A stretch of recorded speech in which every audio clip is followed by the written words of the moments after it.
Death is something that most people try not to think about.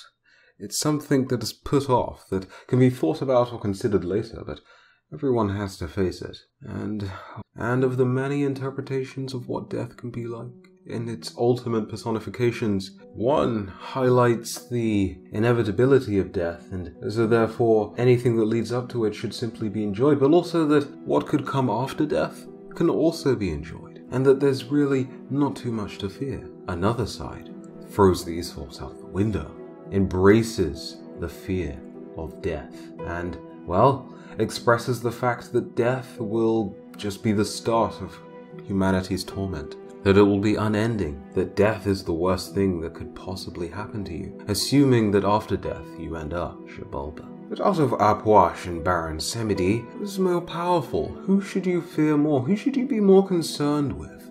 Well, let's find out who would win a showdown.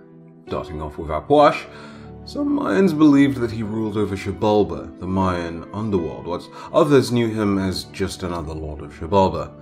He was strongly associated with owls and wears certain bells around his clothing. Now he has two different fairly distinct appearances. A puffed out sort of look, which featured a wide figure. Might look something similar to Zhong Kuei. He also had the more thin and bony exterior that we see in Smite, that specifically broadcasts, very bursting out rib cage and other sorts of bones. He also wore a collar of human eyes hanging from something rather unpleasant. If you're not getting it by now, Puch was a fairly unpleasant god. The stinking one carried out a foul stench. He undermined Chak by uprooting his plants and trees, and was friendly with gods of war. He was also known to be something of an anti-fertility god. He also had a symbol of decomposition, i.e., a human body.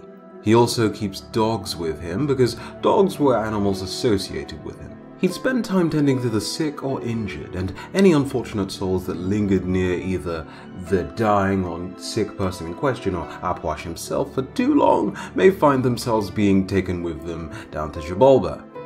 Not very nice. Loud screaming was said to ward off Puch, hence why the Mayans may have screamed loudly whilst mourning their dead. He also set fire to souls as they screamed in anguish, pour cold water over them. Afterward, he'd just repeat the process again and again, and eventually the souls would be dissolved. Not particularly enjoyable to think about, I suppose. Kind of reminds me of that one scene from that show. Now, hearing an owl's cries in darkness usually meant that death was certain for somebody nearby, and Puch had this whole motif of fear, and obviously death, but mostly fear. Moving on to Baron Samedi, he sports a suit, a handsome face, cigars, rum, and a cane.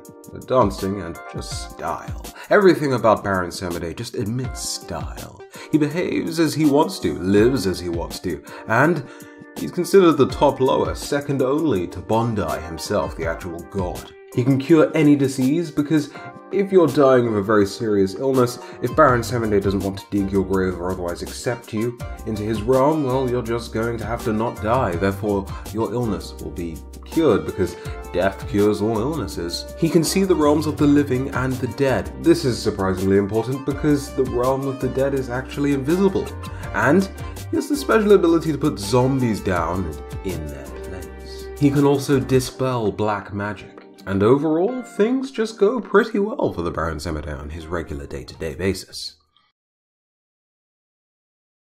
A frigid wind and the cries of an owl sung through the night as a certain baron downed his rum, smashing the glass. Puch didn't feel like toying with the baron, throwing poxes, ailments, and curses to enfeeble him, yet they all had no effect. The grinning spirit stepped forward with a burst of speed, meeting a fresh zombie that almost instantly fell towards the ground, much to the surprise of Puch, whose orders were never denied. Anxiously, he raised an army, which swallowed Samedi, only for laughter to erupt through the piling corpses, with the Baron standing confidently, unharmed, his cane meeting skull and brittle flesh as he mercilessly pounded the Mayan god for minutes until he was halted by flare. As it encased his entire body, he would feel something new, unique, dread.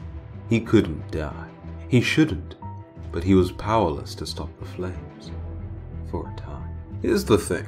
Upwash was really the only one of the two that could actually die here. Not only has there been several mine gods who've been killed throughout different myths, but the gods of Xibalba were humiliated by the hero twins. If this fight is drawn out for any decent stretch of time, and the Baron goes straight for the kill, Upwash is dead. However, being a lower spirit that enjoys his pleasures, and lives with his feelings in tow as a guide, the Baron probably wasn't immune to pain, and in fact, he probably hadn't experienced much of it in his lifetime. That being said, try moving around with your body on fire. Yes, it's very possible, but it's also probably very painful. And the Baron probably wasn't very accustomed to pain, so he'd probably be paralyzed by it. Of course, whenever he would get over it, Upwash would be dead, as he'd have pretty much no defense from a proper senseless beating. And again, he's proven that he can in fact die, or mine gods have proven that they can in fact die. So the winner of the fight is Upwash, but only in the short term. The winner of the showdown, however, Baron Saturday. But what do you think? Do you think I'm wrong? Do you think Upwash would actually indeed win? Or does he win at the moment that he just immobilizes Baron Saturday?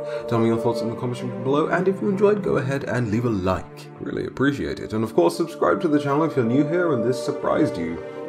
Or you just enjoyed it. But until the next video, have a very good day. Prime. I'll see you guys in the next one. Bye-bye.